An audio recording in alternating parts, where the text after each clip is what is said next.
Dear students, quantum mechanics के lecture 9 में particle in one dimensional box का case देखेंगे।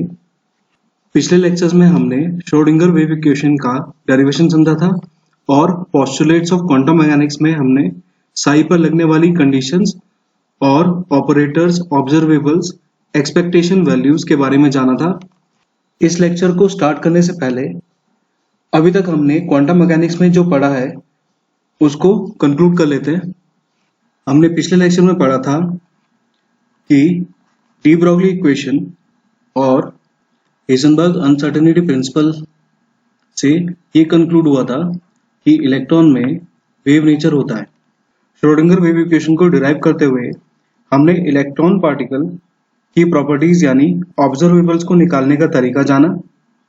यहाँ पर ऑब्जर्वेबल्स यानी प्रॉपर्टीज को जानने के लिए आपको इलेक्ट्रॉन का साई यानी कि वेव फंक्शन पता होना चाहिए, साथ ही साथ उस प्रॉपर्टी यानी ऑब्जर्वेबल का ऑपरेटर भी पता होना चाहिए। यानी कि अगर हमें इलेक्ट्रॉन का साई वेव फंक्शन पता होगा और से अगर हम कोई प्रॉपर्टी निकालना चाहते हैं, कोई ऑब्जर्वेबल निकालना चाहते हैं, हमने अलग अलग ऑब्जर्वेबल्स के बारे में पढ़ा था जैसे कि energy, momentum, angular momentum, position. तो इन प्रॉपर्टीज को अगर हम निकालना चाहते हैं तो इनका ऑपरेटर भी हमें पता होना चाहिए। जैसे कि एनर्जी का ऑपरेटर हैमिल्टोनियन ऑपरेटर होता है, तो अगर हमें इलेक्ट्रॉन की एनर्जी निकालनी है तो हमें उसका साई पता होना चाहिए और ऑपरेटर को जब हम साई पे लगाएंगे तो हमें कुछ यहाँ पर वैल्यूज मिलेंगी, एनर्जी वैल्यूज। ये जो एनर्जी वैल्यूज होंगी इनको यहाँ पे हम आइगन वैल्यूज बोलेंगे।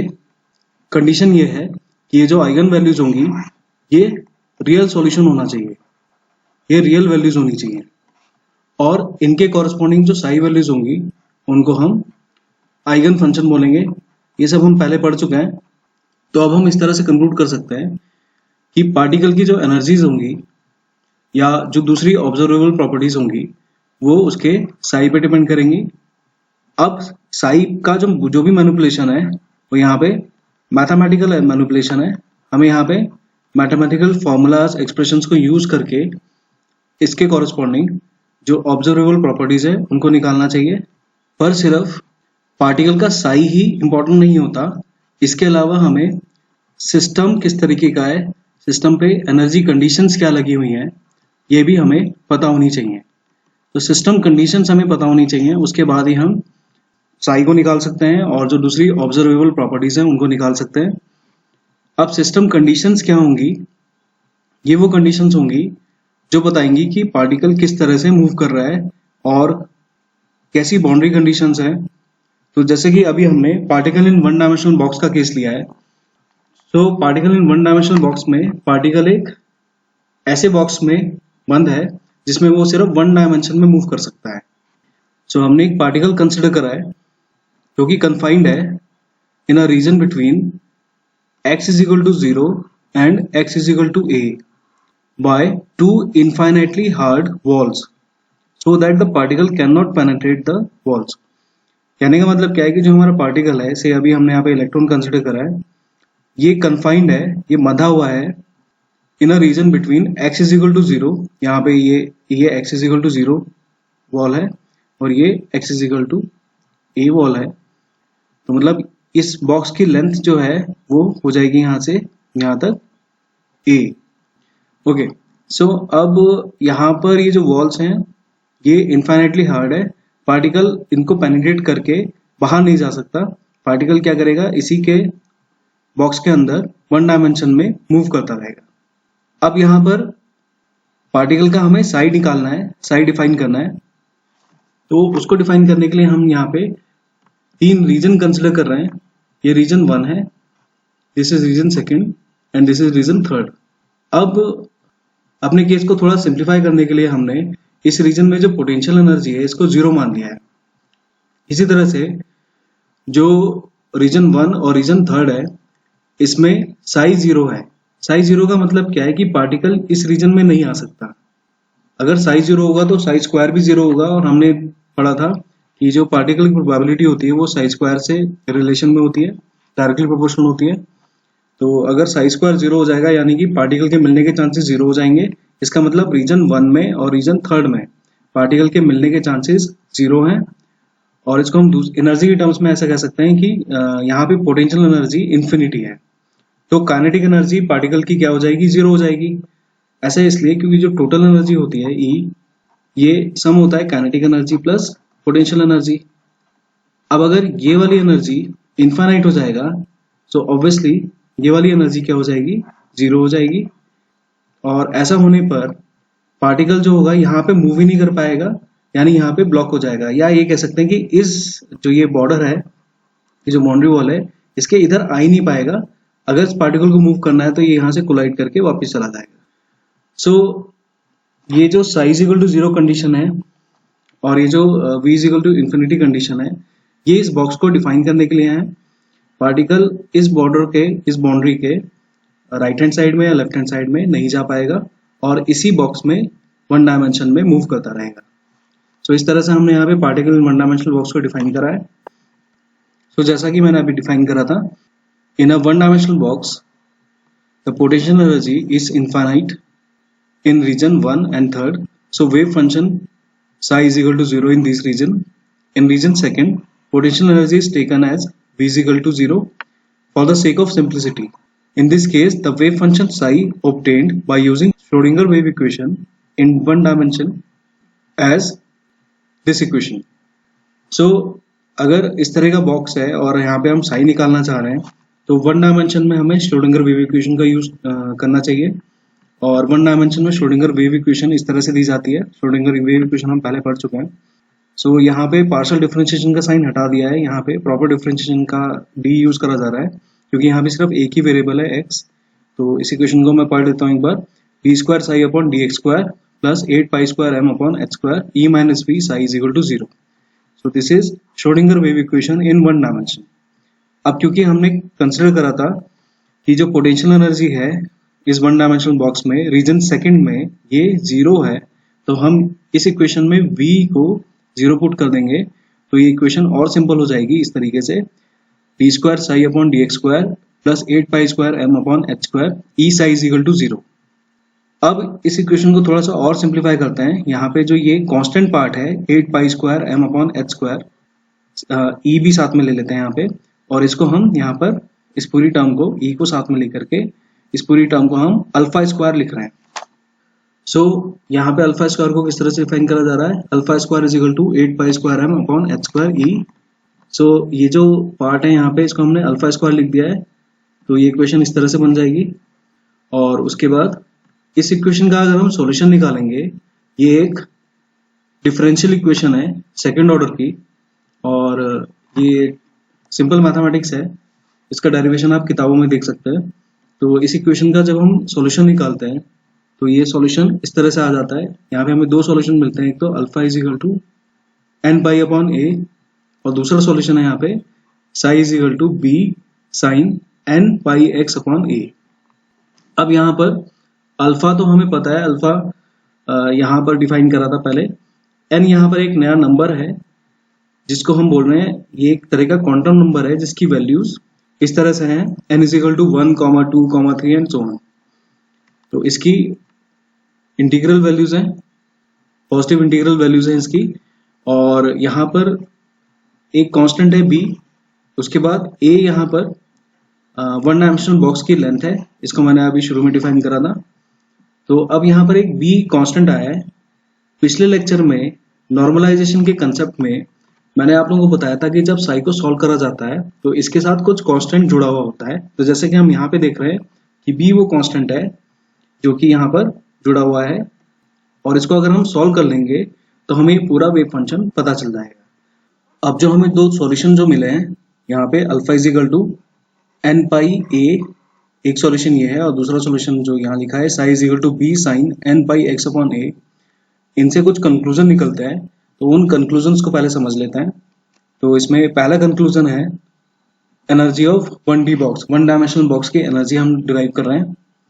सो अभी हमने अल्फा स्क्वायर को डिफाइन करा था इस तरह से 8 pi square M upon H square e, और जो अभी सॉल्यूशन मिला हमें Schrodinger wave equation one dimension में सॉल्व करके फॉर वन डायमेंशनल बॉक्स, तो ये हमें सॉल्यूशन मिलता है alpha is equal to n pi a. तो यहाँ पे हम अल्फा की जो वैल्यू है n पाई अपॉन a, इसको हम पुट कर दे रहे हैं। तो ये मैंने इस तरह से लिखा है और यहाँ पे हम e को सॉल्व आउट कर लेते हैं, e की वैल्यू निकाल लेते हैं। तो कैसे निकालेंगे, जब हम यहाँ पे स्क्वायर करेंगे तो आ जाएगा n square pi square upon a square. आप देख रहे हैं यहाँ पे पाई स्क्वायर इधर भी है और लेफ्ट हैंड साइड में भी है और राइट हैंड साइड में भी आएगा, तो ये कैंसिल आउट हो जाएगा। और बाकी हम रीअरेंज कर लेंगे अगर, तो ये इक्वेशन हमें इस तरह से मिल जाएगी, e is equal to N square H square upon 8m square. जहाँ पे n की वैल्यू मैंने पहले डिफाइन करी थी, एक क्वांटम नंबर था, इसकी वैल्यू थी 1, 2, 3 एंड सो ऑन। ये बात ध्यान रखनी है कि n की वैल्यू 1 से शुरू होती है, 0 से शुरू नहीं होती है। और ये बात हमें कहाँ से पता चली, जब हमने श्रोडिंगर वेव इक्वेशन को सॉल्व करा particle in one dimensional box. So ये आउटकम है, ये आर्बिटरी नहीं है, ऐसा नहीं है कि हमने अपनी तरफ से सोचा है, ये आउटकम है, ये रिजल्ट है यहाँ पर, और इसको हमें कंसिडर करना पड़ेगा। n की वैल्यू 0 नहीं होगी, n की वैल्यू कहाँ से स्टार्ट होगी, 1 से स्टार्ट होगी, और जो भी इंटीग्रल वैल्यूज होंगी यहाँ पे 1, 2, 3, 4 ऐसे करके जो भी वैल्यूज होंगी वो सारी हमें यहाँ पे कंसिडर करनी पड़ेगी। सो ये एक्सप्रेशन देखते हैं एक बार, जो एनर्जी का एक्सप्रेशन आ रहा है, this is energy E is equal to N square H square upon 8ma square. ये फॉर्मूला हमें याद होना चाहिए, इसके ऊपर न्यूमेरिकल मिल सकता है हमें पेपर में, और अलग अलग तरह के क्वेश्चंस बन सकते हैं। यहाँ पे अगर हम ध्यान से देखें तो यहाँ पे n की वैल्यू 1, 2, 3 है, बाकी सब वैल्यूज जो हैं वो कांस्टेंट है। h प्लैंक कांस्टेंट, इसकी वैल्यू फिक्स होती है। अगर हम इलेक्ट्रॉन की बात करें तो उसका मास फिक्स होगा, और अगर हम वन डायमेंशनल बॉक्स की बात करें तो ऑब्वियसली हमने बॉक्स को पहले से ही डिफाइन करा होगा, तो उसका जो डायमेंशन, उसकी जो लेंथ है a, वो हमें पहले से पता होगी। तो यहाँ पे वेरिएबल सिर्फ n है और n की वैल्यू भी डेफिनेट है, जिसकी वजह से energy of particle in one dimensional box जो है ये डिस्क्रीट आ रहा है या फिर क्वांटाइज्ड आ रहा है। क्वांटाइजेशन को डिफाइन करा था मैंने शुरुआती लेक्चर्स में, और क्वांटाइजेशन को डिफाइन इस तरह से करा गया था कि it is the condition when the different energy state have discrete values. जब किसी सिस्टम में एनर्जी स्टेट्स की जो एनर्जी स्टेट्स होती हैं वो डिस्क्रीट होती हैं, अलग अलग होती हैं, तो हम बोलेंगे कि जो एनर्जी है सिस्टम की वो क्वांटाइज्ड है। सो अभी हम यहाँ पर फर्स्ट एनर्जी लेवल यानी n इज इक्वल टू 1 के लिए एनर्जी अगर निकालें इस फॉर्मूले का यूज करके, तो हम यहाँ पे n की वैल्यू 1 पुट कर देंगे, तो सिंपल एक्सप्रेशन मिल जाएगा हमें इस तरह से, E1 is equal to H square upon 8ma square. Similarly अगर हम सेकेंड एनर्जी लेवल के लिए एनर्जी निकालेंगे तो हमें यहाँ पर n की वैल्यू 2 पुट करनी पड़ेगी, और E2 यहाँ पर हमें मिल जाएगा 4h square upon 8ma square. हमने यहाँ पर n की वैल्यू 2 पुट करा, तो क्योंकि n स्क्वायर है तो 2 का स्क्वायर 4 हो जाएगा, और इस तरह से हमें एक्सप्रेशन मिल जाएगा। सिमिलरली अगर हम थर्ड एनर्जी लेवल की एनर्जी निकालेंगे तो हमें n की वैल्यू 3 पुट करनी पड़ेगी अब इक्वेशन में, और 3 का स्क्वायर हो जाएगा 9, तो इक्वेशन हमें इस तरह से मिल जाएगी, E3 is equal to NH square upon 8ma square. So इसी तरह से हमने फोर्थ एनर्जी लेवल की एनर्जी निकाली है, E4 is equal to 16h square upon 8ma square. अब हम यहाँ पे एनर्जी डिफरेंस देख रहे हैं पहले और दूसरे लेवल के बीच में। ऑब्वियसली पहले और दूसरे के बीच में एनर्जी डिफरेंस निकालने के लिए हमें दूसरे की एनर्जी में से पहले की एनर्जी को माइनस करना पड़ेगा, यानी कि हमें इस तरह से लिखना पड़ेगा E2 माइनस E1, और E2 माइनस E1 निकालने के लिए हमें E2 की वैल्यू को रखा है पहले, माइनस जो E1 की वैल्यू थी, एनर्जी वैल्यू थी, वो हमने रख दिया है यहाँ पर, और सॉल्व करके हमको मिलता है यहाँ पे E2 minus E1 3h square upon 8ma square. इसी तरह से अब हम यहाँ पे एनर्जी डिफरेंस निकाल रहे हैं दूसरे और तीसरे लेवल के बीच में, और यहाँ पे हमें दूसरे और तीसरे के बीच में निकालना है, तो हमें तीसरे की एनर्जी में से दूसरे की एनर्जी को माइनस करना पड़ेगा, और तीसरे की एनर्जी हम जानते हैं, तीसरे एनर्जी लेवल की जो एनर्जी है वो है 9h square upon 8ma square, और दूसरे की जो एनर्जी है वो है 4h square upon 8ma square. तो दोनों का डिफरेंस आ जाएगा यहाँ पे 5h square upon 8ma square. Similarly इसी तरह से हमने n इज इक्वल टू 3 और n is equal to 4 energy levels के बीच में एनर्जी गैप निकाला है, तो हमें यहाँ पे 7h square upon 8ma square मिला है। क्या ऑब्जर्व करा हमने यहाँ पर कि पहले दो एनर्जी लेवल्स के बीच में energy difference 3h square upon 8ma square है, यहाँ पे 5h square upon 8ma square है, और अगर हम तीसरे और चौथे के बीच में एनर्जी गैप देख रहे हैं तो आ रहा है 7h square upon 8ma square. Obviously h square upon 8ma square तो सब में कॉमन है। अगर हम यहाँ पर न्यूमेरिकल वैल्यू देखें 3, 5, 7, तो ये वैल्यूज बढ़ती जा रही हैं, तो हम कैसे सिंप्लीफाई करेंगे इसको, कैसे कंक्लूड करेंगे कि energy difference between successive energy levels increases with increase in value of N. जैसे जैसे एन की वैल्यू बढ़ती जा रही है वैसे वैसे एनर्जी लेवल्स के बीच में गैप बढ़ता जा रहा है। तो इसको समझने के लिए हमने इस फिगर को कंसिडर करना पड़ेगा। ये फिगर मैं अब शो कर रहा हूँ आपको। यहाँ पे अभी मैंने वेव फंक्शन भी ड्रॉ करे हैं। फिलहाल अभी हम यहाँ पे एनर्जी लेवल्स ही देखें अगर, तो ये कुछ इस तरह से है कि ये पहला एनर्जी लेवल है और इसकी एनर्जी मैंने यहाँ लिखी है। इस तरह से ये दूसरा एनर्जी लेवल है और इसकी एनर्जी है E2 = 4h²/8mh²। तो हम देख रहे हैं यहाँ पे इन दोनों के बीच का गैप जो है ये कम है। दूसरे और तीसरे एनर्जी लेवल के बीच का गैप जो है वो ज़्यादा है। तीसरे और चौथे के बीच में एनर्जी गैप क्या है, ज़्यादा है। तो ये क्वेश्चन ऑब्जेक्टिव में पूछा जा सकता है कि particle in one dimensional box में एनर्जी लेवल्स के बीच में गैप एन की वैल्यू बढ़ते हुए बढ़ता जाता है कि कम होता जाता है या कांस्टेंट रहता है। तो हमारा आंसर यहाँ पे क्या होगा कि जैसे जैसे एन की वैल्यू बढ़ती चली जाएगी वैसे वैसे एनर्जी लेवल्स के बीच में गैप बढ़ता चला जाएगा। और इसमें न्यूमेरिकल भी बन सकता है। आपसे पूछा जा सकता है कि पांचवें और छठे लेवल के बीच में एनर्जी गैप कितना है, तो उनकी वैल्यू हम फॉर्मूला यूज कर लेंगे E = n²h²/8mh²। और यहाँ पे पांचवें लेवल की एनर्जी निकाल लेंगे एन की वैल्यू 5 रख करके, छठे लेवल की एनर्जी निकाल लेंगे एन की वैल्यू 6 रख करके, और उन दोनों का डिफरेंस निकाल करके आराम से क्वेश्चन कर सकते हैं। इसी तरह से सिंपली अगर आपको ए की वैल्यू दे रखी होगी, प्लैंक कांस्टेंट की वैल्यू हमें पता है, इलेक्ट्रॉन पार्टिकल का मास भी हम जानते हैं, तो हमसे पूछा गया कि तीसरे लेवल में अगर जो वन डायमेंशनल बॉक्स का साइज कुछ दे दिया आपको और ए की वैल्यू दे दी इसका मतलब, तो आपसे एनर्जी की वैल्यू पूछी गई तो वो भी आप निकाल सकते हैं इसी तरीके से। जैसे अगर हम इस पे एक क्वेश्चन देखें, जैसे आपसे बोला गया कि एक पार्टिकल है जो एक वन डायमेंशनल बॉक्स में ट्रैप है जिसकी लेंथ 1 नैनोमीटर है। 1 नैनोमीटर का मतलब 10⁻⁹ मीटर है। और आपसे पूछा गया कि 4th लेवल में उस पार्टिकल की एनर्जी क्या होगी, यानी E4 आपको निकालना है। यहाँ पे 4th लेवल का मतलब है कि n की वैल्यू आपको 4 दे रखा है। अब हम फॉर्मूला जानते हैं एनर्जी का, यह है E = n²h²/8mh² से पार्टिकल का मास भी आपको दे रखा है। अगर हमें इलेक्ट्रॉन है तो इलेक्ट्रॉन का मास ले लेंगे यहाँ पर, और अगर कोई आर्बिट्ररी पार्टिकल दे रखा है तो उसका मास हम ले सकते हैं। से जो पार्टिकल है हमारा उसका कुछ मास मान ले लेते हैं। फॉर एग्जांपल उसका मास ले लेते हैं 10⁻⁻20 ग्राम ले लेते हैं से। सो अगर हम एनर्जी निकालेंगे अब E4 जब हम निकालेंगे तो n की वैल्यू 4 रख देंगे क्योंकि स्क्वायर है n का, तो 4 का स्क्वायर हो जाएगा। यहाँ पे h की वैल्यू हम जानते हैं 6.626 × 10⁻⁻34 जूल सेकंड होता है, और इसका भी स्क्वायर हमें करना होगा डिवाइडेड बाय 8 इंटू, अगर हमने पार्टिकल लिया है 10⁻⁻20 ग्राम का तो उसकी वैल्यू पुट करनी पड़ेगी।